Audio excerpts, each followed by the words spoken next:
Hello दोस्तों, तो कैसे हैं आप लोग। मैं आशा करता हूं आप सब बहुत अच्छे होंगे। आपका स्वागत है हमारे YouTube चैनल बिजनेस माहिर में। आज हम बात करेंगे किराना बिजनेस के बारे में। किराना बिजनेस एक ऐसा बिजनेस है जो 12 महीने चलता है और इसका मार्केट में हमेशा डिमांड रहता है। तो आज हम आपको मिलाएंगे हमारे एक ऐसे बिजनेस माहिर से जो किराना का स्टोर चला रहे हैं और अच्छे तरीके से चला रहे हैं उसको, और उनसे जानेंगे किराना बिजनेस के स्टोर के बारे में और फुल एनालिसिस के साथ यह वीडियो बनाएंगे कि अगर कोई हमारा दोस्त किराना का बिजनेस स्टार्ट करना चाहता है या फिर कोई और भी बिजनेस स्टार्ट करना चाहता है तो उसके लिए यह वीडियो महत्वपूर्ण होगा, क्योंकि इस वीडियो में हम छोटी से छोटी बारीक से बारीक जानकारी बिजनेस के बारे में आपको देंगे। तो आप अगर अभी तक हमारा यह चैनल सब्सक्राइब नहीं किया है तो कृपया चैनल को सब्सक्राइब, लाइक और शेयर करें ताकि आपको बिजनेस के बारे में बेहतरीन वीडियो मिल सके। तो चलिए शुरू करते हैं। तो सबसे पहले आप हमारे दर्शकों को अपना परिचय बताएं।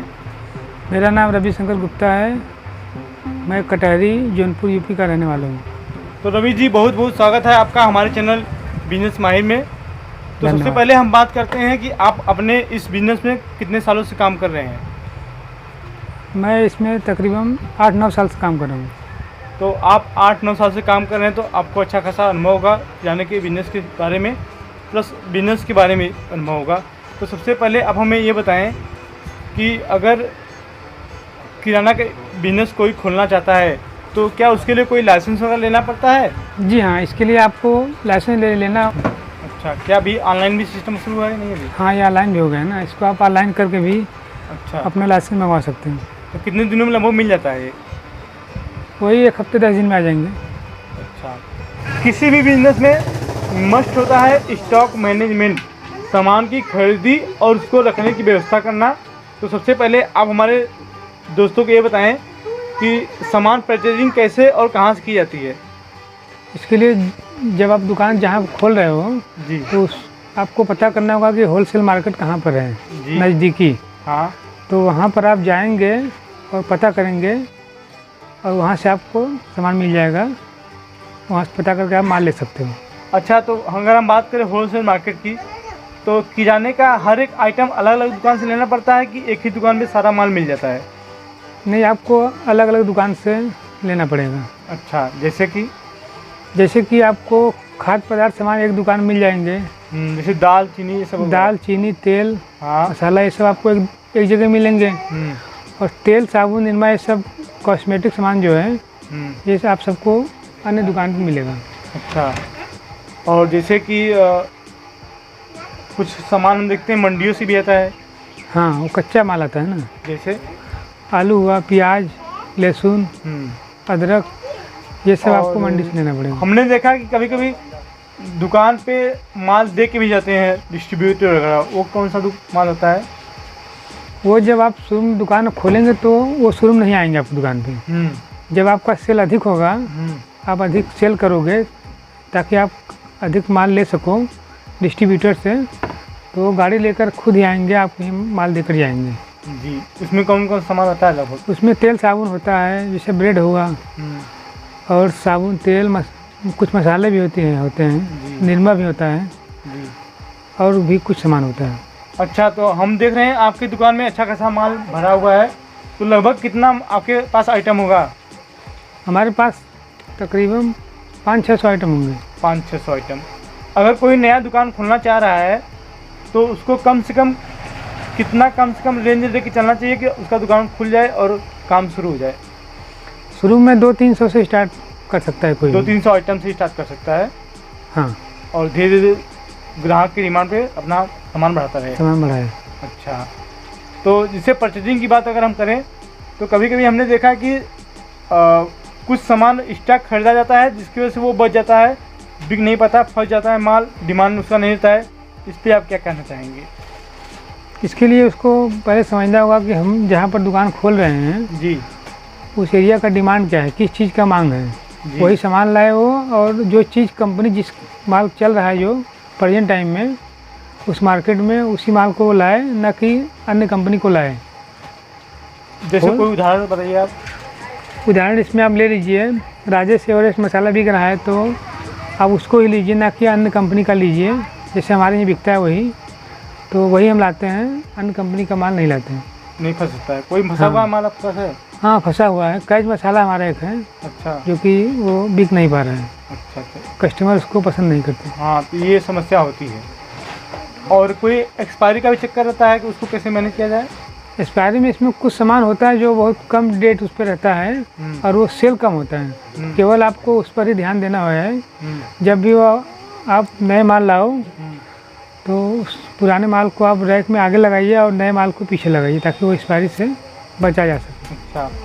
और इसमें जैसे कि रैक मैं देख रहा हूँ आपका अच्छा खासा बना हुआ है, तो रैक के बारे में कुछ हमारे दर्शकों को आप बताएंगे? रैक में आप बनवा सकते हो। रैक जब भी आप बनवाइए जो है, उसमें जो है रैक बनवाने के लिए आपको सबसे पहले ध्यान देना चाहिए। एक प्लाई का रैक बना हुआ होगा आपका, और उसमें पीछे भी एक प्लाई ठोका हुआ है, ना कि वो केवल दीवार के भरोसे खड़ा हो, क्योंकि वो दीवार के भरोसे यदि खड़ा होगा तो दीवार में आप कील सारे उसको ठोक नहीं पाएंगे। सपोर्ट नहीं होगा तो रैक गिर सकता है और उसमें अधिक माल आप रख नहीं सकते जी। और बरसात टाइम में क्या होता है, दीवार में हल्का नमी आ जाता है, तो इससे जो है अगर आप दीवार में डायरेक्ट लगाएंगे तो सामान को भी नुकसान हो सकता है। अच्छा अच्छा। तो हम जैसे सामान की अगर बात करें तो हम सुने हैं कि जितना सामान दिखता है उतना अधिक बिकता है, तो क्या ये बात सत्य है? हाँ बिल्कुल ये सत्य है, क्योंकि कस्टमर लोग जो कुछ लोग आते हैं जो सामान देख कर ही ले लेते हैं जी। आपके रैक में वो लगा होगा, अच्छा सामान होगा, उनको पसंद आएगा तो वो ले लेते हैं। इसीलिए आप सारा सामान यदि रखेंगे और वो दिखेगा तो कस्टमर आएंगे और सामान को लेंगे, उनको पता होगा कि हाँ ये सामान वहाँ पर मिल जाएगा। अच्छा, ऐसा मेरे भी साथ हुआ है कि जब हम कहीं सामान लेने जाते हैं तो घर पे डिमांड रहता है कि ये सामान लेके आना है, मगर दिमाग में भूल जाता है। लेकिन जब सामान हम देखते हैं सामने पड़ा हुआ तो हमारे दिमाग में आ जाता है कि हाँ ये भी हमको लेना है। हाँ बिल्कुल, ये सही बात है। ऐसे ही कस्टमर ले लेते हैं। हाँ हाँ। तो रवि जी, अगर हम बिजनेस में किसी भी बिजनेस में कस्टमर मैनेजमेंट की बात करें तो उसमें अगर कोई नया बिजनेस शुरू करता है तो इक्का दुक्का ग्राहक आते हैं उनके दुकान पे, धंधा बहुत कम रहता है, सेलिंग बहुत कम होता है, तो उसको बढ़ाने के लिए क्या उपाय किया जाए कि कस्टमर बेस बढ़े और धंधा थोड़ा सा आगे बढ़े और उसमें फ़ायदा हो? इसके लिए सबसे पहले आपको जो है दुकान को अपने सब बढ़िया सजाना है, ताकि दुकान देखने में लगे कि अच्छा दुकान है, लुक अच्छा दिखना चाहिए बाहर से जी। और दूसरा पॉइंट आपका है कि कस्टमर जब आपकी दुकान पर कोई भी आए तो आप कोशिश करिए कि 1-2 रुपये आप सामान उसको पहले सस्ता ही दीजिए जी। क्योंकि कहीं ना कहीं से वो पहले सामान ले रहा था जी। तो जो पहले कहीं ना कहीं वो सामान ले रहा था, जब आपकी दुकान वो तभी आएगा जब आप वो जो है रेट सस्ता पाएगा, क्वालिटी अच्छा पाएगा, आपका व्यवहार अच्छा पाएगा, जी। तभी आपके यहाँ वो आएगा। तो इसके लिए आपको दुकान को अच्छे सजा रखना है, पूरा मेल देना है और जो है कस्टमर को कोशिश करना है कि 1-2 रुपये सामान सस्ते में आप दीजिए। तो रवि जी, जैसे किसी भी बिजनेस में एक उधार अहम भूमिका निभाता है, उधार दे कि न दे, क्या करें, आपका इसके बारे में क्या राय है? शुरू में जब आप दुकान खोलें तो उसमें कोशिश करिए कि उधार नहीं दें जी। क्योंकि आप कैश में माल लाएंगे तो उधार यदि आप दे देंगे तो फिर माल आप कहाँ से लाएंगे। जी। तो इसके लिए आप शुरू में कोशिश करिए कि उधार बिल्कुल ना दें कस्टमर को। कैश मैनेजमेंट की बात करें तो जैसे कि उधार किसी को दे रहे हैं तो क्या कहीं उसको बही खाता वगैरह बनाते हैं कि उसको मन में याद रखते हैं, क्या करते हैं?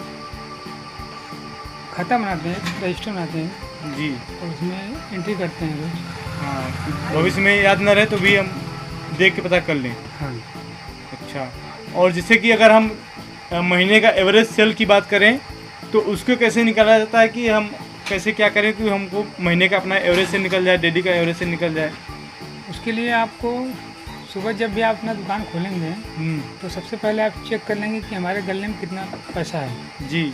और शाम को जब आप दुकान को डाउन करेंगे तो आप चेक करेंगे कितना बैलेंस है और इसके बीच में आपने किसको कितना दिया जी और किसको कितना लिया जी उसको भी प्लस माइनस करके आप रोज़ का डेली बेसिस लिख सकते हो रजिस्टर में। जी। और इस हिसाब से आप 30 दिन लिखेंगे तो आपको मालूम चल जाएगा कि महीने का हमारा सेल कितना है और आप अनुमान भी लगा सकते हो कितना मैं इनकम कर रहा हूँ। तो दोस्तों, किसी भी बिजनेस में कैश मैनेजमेंट एक अहम भूमिका निभाता है, क्योंकि अगर आपको पता ही नहीं होगा कि आपका बिजनेस कितना रन कर रहा है, कितने %% पे ग्रो कर रहा है, तो आप उसमें क्या सुधार करना चाहिए, क्या उसमें करना चाहिए।